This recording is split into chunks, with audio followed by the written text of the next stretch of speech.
Hello, welcome back to my channel. My name is Ellie, and on this channel, I love to cover concepts about personal growth, development, healthy habits, routines, and so much more. So make sure to subscribe if you like any and all of those topics. So the title of this video is I quit my PhD, and I just want to say that I am in no way encouraging anyone to quit their PhD. That is a very personal decision. It just wasn't a path that aligned with me. The message that I intend to cover with this video is two parts. Number one is to really become clear and ask ourselves the right questions that will give us an idea of the direction that we want our life to take. And number two is that everything's going to work out. Everything's going to be okay when you make a decision after answering the questions to the first part, which is to get clear and get aligned and a good idea of more or less what direction you want to take your life in. If you get deep into that and you answer that particular question, then number two is just, it's going to be okay. Trust the process. Trust that you made a decision that is best aligned with you. So I actually left my PhD about 2 years ago, and it was the best decision that I could have made for my specific life. I just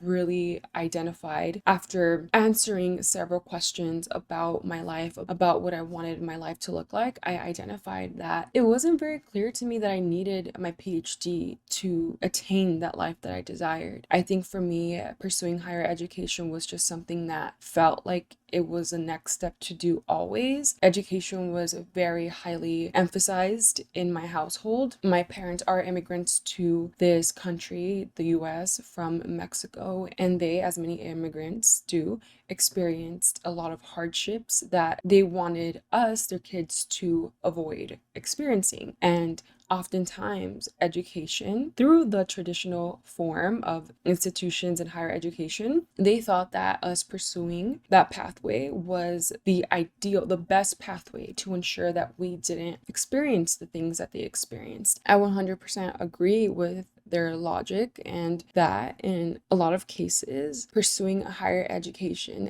definitely is the way to go. So that's just sort of like a bit of the backstory of why I even decided to keep on going. I think another piece of it was ignorance on my end. So when I declared my major, which was a biology major, I really just decided on that because I was interested in it. I loved the biology course that I took. I really didn't know what I wanted to do with biology. I just felt like I was an undeclared for my first year of college, and I had to declare something because you kind of have to declare something. And so after taking several GEs, I was like, well, biology is what I enjoy the most. Let me just declare in that because I have to go through college. So I did. I declared my bio major, and that was that. I enjoyed my courses. I didn't really have a social life. I sacrificed that heavily because that's just sort of what I thought I had to do, given that I was working multiple jobs to provide for myself and pay for college. Fortunately, there were several scholarship programs that were available, so I applied to a lot of scholarship programs and research programs that covered my tuition, which I am extremely grateful for. And there is honestly so many scholarships out there available, so I just took advantage of that. And I think for me, after completing my bachelor's, it was very clear to me that with my major, I couldn't really get a very high paying job with just my bachelor's. So I was kind of at a crossroads of, okay,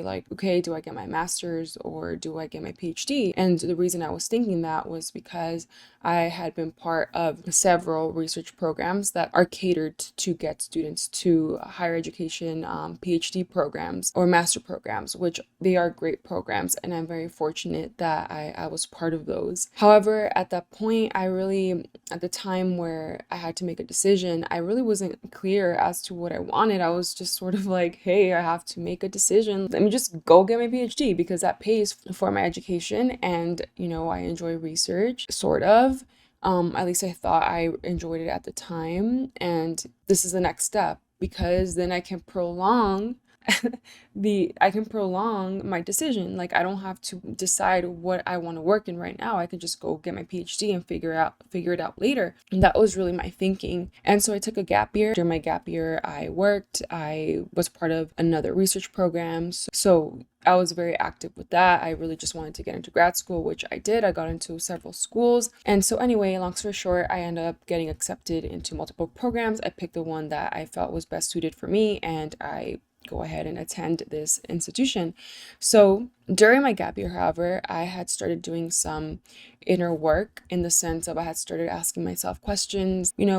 Grad school essays ask you a lot about your personal life, right? And why you want to go to specific programs, why you want to go to that institution, what you see yourself doing 5 years from today. It makes you answer questions that obviously make you reflect on your own life. That's the whole point. And it was a great exercise. When I started, I love writing, so I had so many drafts, and I was like really immersing myself in the writing process, just because that is something I enjoy. And upon my writing, that's how you start getting clear on a lot of things. That is the point of writing, is making sure you understand something and you know how to clearly express that message to your audience. And I started realizing, like, oh crap, why do I want to pursue this degree? Like, do I even want to be a professor? I love education. Like, truly, I believe the main reason, now that I've done a lot of reflection, is the main reason I wanted to get my PhD is because I truly love education. I love talking about ideas and sharing ideas, and that piece of working with students during college, that was my job. I was a tutor. I was like professor aide. Like, I would hold my own sessions and help college students try to understand biological concepts, things like that. So I loved the student interaction piece. I'm still passionate about education, even though it's taken on different forms that are outside of academia. But anyways, yeah, truthfully, like, that's when I was answering these essay questions, I was like, well, I think I want to pursue my PhD because I want to be a professor. And like, I just kind of held on to that because, in a sense, it was not a lie. Like, I did want to explore education more. However, I hated research. Like, I really did not truly enjoy being in a research lab, which wasn't evident to me initially. Initially, I thought it was, I love critical thinking, and I love working with my hands and working through a problem. I love problem solving. So I liked elements of research, but ultimately I just didn't have that passion that a lot of other grad students had that I met. And there was no way I wanted to do that for like more than a summer program or a short period of time. I could not sit through a whole 6 year program, 5 or 6 year program, which is what it would have been.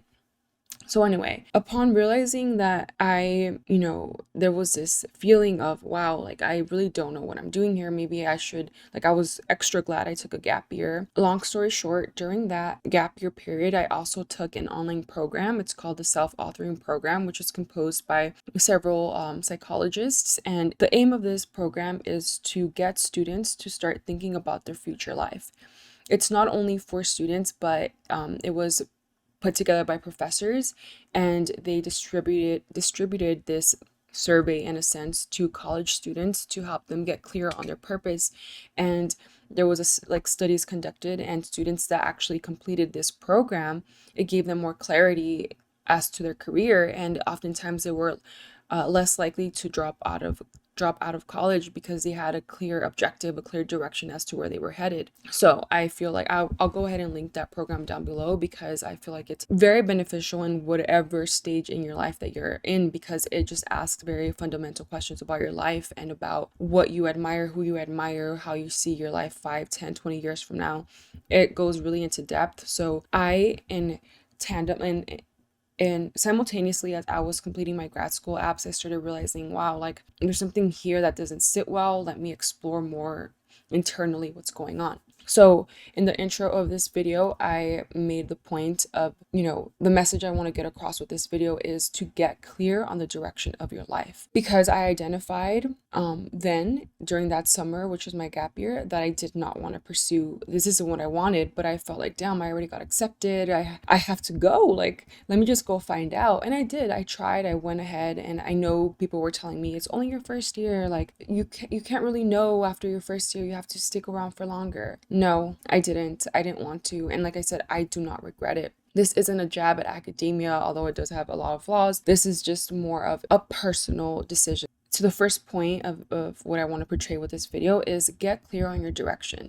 My channel focuses on personal growth, personal development, really understanding yourself or trying to and improving yourself or trying to improve yourself, which is why that's the main point that I want to extract from this story. The second point that I talked about in the intro is that everything's going to be okay. So now I am 2 years after that. So much has happened. So much has happened ever since I quit my PhD. Mind you, I was poor. I mean, I grew up poor. I never felt poor because my parents did a great job of providing us with a life full of things that actually mattered, which was a great family relationship. We never went on extravagant trips. We couldn't really afford that, but we had fun. I cannot complain about my childhood. I feel like it was very wholesome. Even if I look back now and I identify, oh wow, we grew up poor. Not in spirit, like not in the lessons that my family taught me, not in that way at all.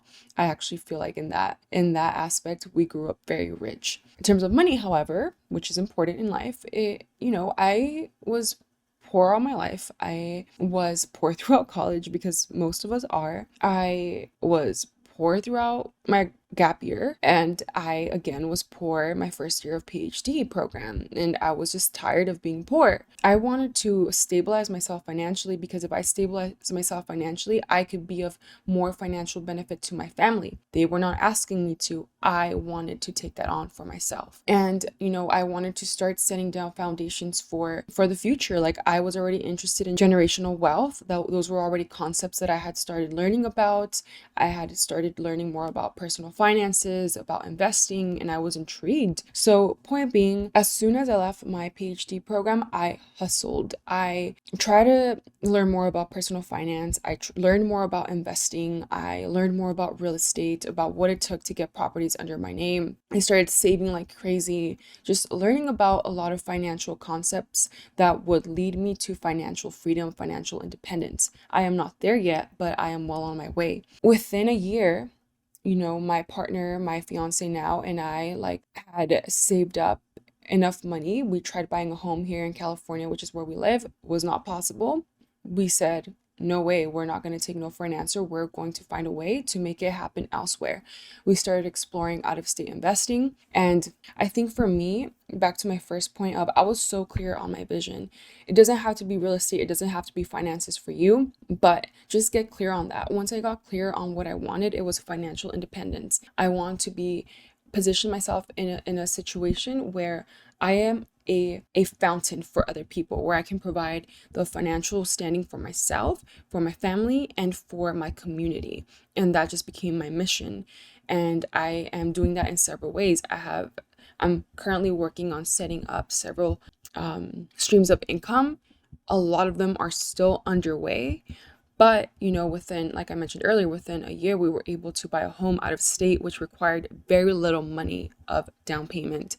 I was able to learn about different ways to make money. I am currently still learning that. I am by no means a rich person in terms of money at all, but honestly, in terms of what I've learned and knowledge, I feel very rich. I feel like I made a decision for my life. I stuck with it, and I'm finding my way. And by me making that decision to stick with my purpose in life and what aligns with me and my ultimate vision, I have grown so much and learned so many things about myself. And that is where the beauty is in it for me, is that I don't feel like something is sucking my soul. I still have my fair share of failures I've learned along the way. That's just inevitable to life. It's inherent to life. But ultimately, everything's okay. And I've just positioned myself in a situation where I no longer have the mindset of I am a victim of my circumstance. I really worked on shifting my mindset. I feel like before I used to complain a lot. I used to think, why is this happening to me? Why don't I have money? I was just super victim mentality. And, a lot of times I would blame things on I grew up marginalized. I grew up in very poor neighborhoods that were under-resourced. I am a Latina. I just had all these things in my mind that I used to play the victim. And as soon as I said, you know what, I'm all of those things, and that is how I grew up, what am I going to do with it? Like, how is that a strength? How is everything that I have experienced, how does that give me leverage? I have thick skin. I hustle. I go after what I want. Would I have that drive if I didn't have the upbringing that I did, if I didn't have the background that I did? And also, okay, given that communities where I come from experience these disadvantages, what can I do to make it better? One thing is I improve my life and I show that it's possible. And then down the line, figure out how to help other people do it too. And one of the biggest lessons I've learned as well is that if you surround yourselves by people that have the success that you want, the results that you want, then you too will achieve those results. For me, once I started surrounding myself with people that had the mindset that I wanted to have. For example, I joined real estate masterminds, and I've joined different types of masterminds that aren't only within real estate. And when I have surrounded myself by people that have this mindset of abundance, that's when things started happening for my life. That's when I started making a massive shift in my mindset and in my own life. So to close this video, I just want to say that there's a lot in the past 2 years that have happened that I've left out, obviously. It wasn't just always okay. At this point in my life where I'm at, I'm still worrying about a lot of things, obviously. I'm still not where I want to be. I'm in the thick of it right now too. But something that I've learned to do is to step back and reflect and look at the progress that I've made and ask myself if I'm still aligned with my vision, with my purpose. And after that analysis, after taking that inventory, after that point of reflection, if the answer is yes, I've improved, I've come a long way, and where I'm headed is still aligned with my ultimate goal, my ultimate vision, then everything's fine. Learning to trust the process, learning to trust that things will align is hard, but it is necessary on your journey to achieve whatever type of greatness you want to achieve. So to summarize, 1, get very clear on your vision. The link that I will provide below will help. There are other ways to assess where you're at, but this is a program that works for me, so that's why I'm sharing it with you. And number 2, remember to keep perspective and understand that if you follow a path that aligns with you, everything will work out. If you surround yourself with people that are aligned to that path that you want to be on, things will work out. You just have to trust that. You have to have absolute faith in that. So yeah, I really hope this video wasn't all over the place. I really did not plan it. It was just sort of something that I've been reflecting on a lot. And as of now, those are my takeaways. I'm sure as I continue on this journey that I'm on to continue improving myself, continue finding ways to be a better version of myself that not only serves me better, but those around me, I'm sure so many other key takeaways will pop out, and I will continue to share those. If you enjoyed this, let me know. Let me know if you're currently in a similar situation.